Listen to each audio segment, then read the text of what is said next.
Cameron posted a 64 today, tied for the lowest round of the championship thus far, and sits at 5 under par, halfway home here. Cameron, totally different score today than yesterday. Was that the golf course speaking, or was that Cameron speaking? More so me.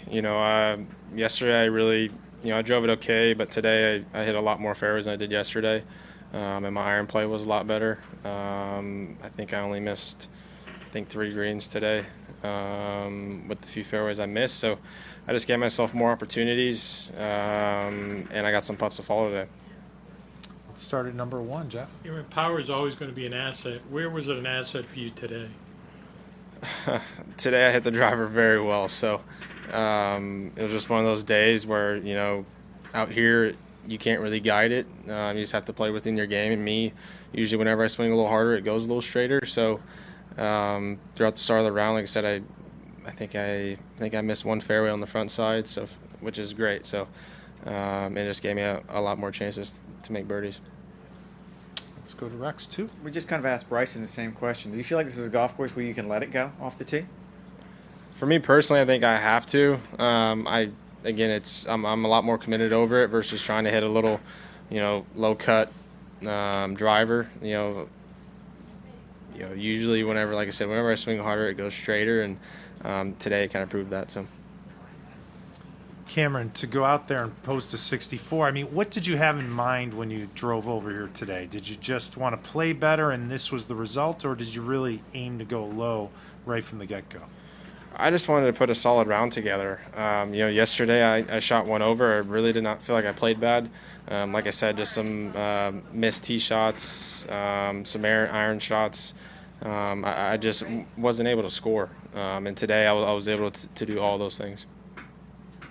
Of your 7 birdies, was there 1 or 2 highlights? And then secondly, at what point in your development did you learn the harder you swing, the straighter you hit it?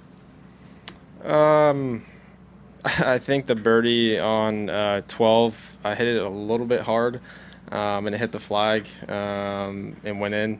And then obviously just to finish, 16, 17. 16 I laid up today. It was just a very awkward number. I think it was 275. But the wind could either be, it kind of fluctuates from, slightly cross and help to a little bit in. So I was like, you know what, I'm just going to lay up, hit a wedge, hit my wedge about 5 feet, made it, and then made a great birdie on 17. And to answer your question, yeah, I'm more committed over it. I'm not, worrying about, trying to keep it low and try to make sure it cuts so that it stays in the fairway versus, if I just go at it, if I miss the fairway, I'm going to be a lot further up there and just deal with it. And then obviously, if I find my groove kind of like I did today, then I'll hit a lot of fairways.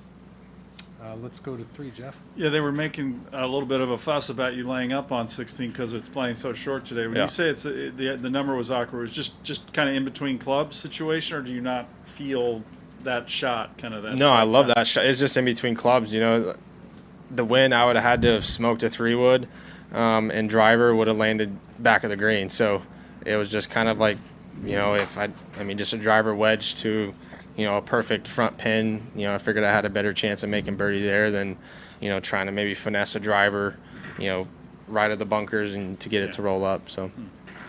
All right, we're going to zoom out to Ron. You can answer the question to the camera. Go ahead, Ron. Cam, obviously, you grew up not too far from here. Did you play here much in junior golf, and how much does this week feel? I realize you're an hour and a half from Sacramento, but does this week feel different being in Northern California and sort of being home? Yeah, I played here a little bit growing up, not as much as Olympic Club and Lake Merced and a few other courses. But yeah, it definitely feels kind of like home. Like I said, it's only an hour and a half, 2 hours. I've played a lot of golf down here, just all over California, honestly. So it's just nice to be back here. Definitely, the cool weather is new since I'm based in Houston. So, but it's definitely a nice change. We're going to go to 4 and Alan. Cam, you may have noticed in the media lately, it's just been Bryson. And as a guy who was always the longest hitter, does that bother you at all? It's sort of kind of a sense of pride to be the big dog out here, but has it gotten under your skin a little? No, No. I mean, that's something I got over when I first came out here. So everyone wants to talk about distance. It's it's our new modern era. The long ball is what attracts everyone. Which it should. I mean, nowadays, guys are hitting it longer and longer and longer. So, but it's definitely not something that bothers me or anything like that. To me, yes, you can hit it far, but you still got to put up a score. I mean, Finau was extended his backswing and says he's going to try and swing a little harder. Have you been sort of egged on into doing anything like that? No. I'm gonna play within my game. I mean, Tony's the longest one out here by far, and if he swung normal, he would fly me. So, and his swing only goes about half back. So, like I said, it's distance is great. It's not something that bothers me. I've hit it long for a long time now. It's something I just kind of got over because, again, like I said, everyone kind of talks about it. Thank you. Cameron, thanks for stopping by. Yeah, of Have a course. terrific weekend. Thank you. I appreciate it.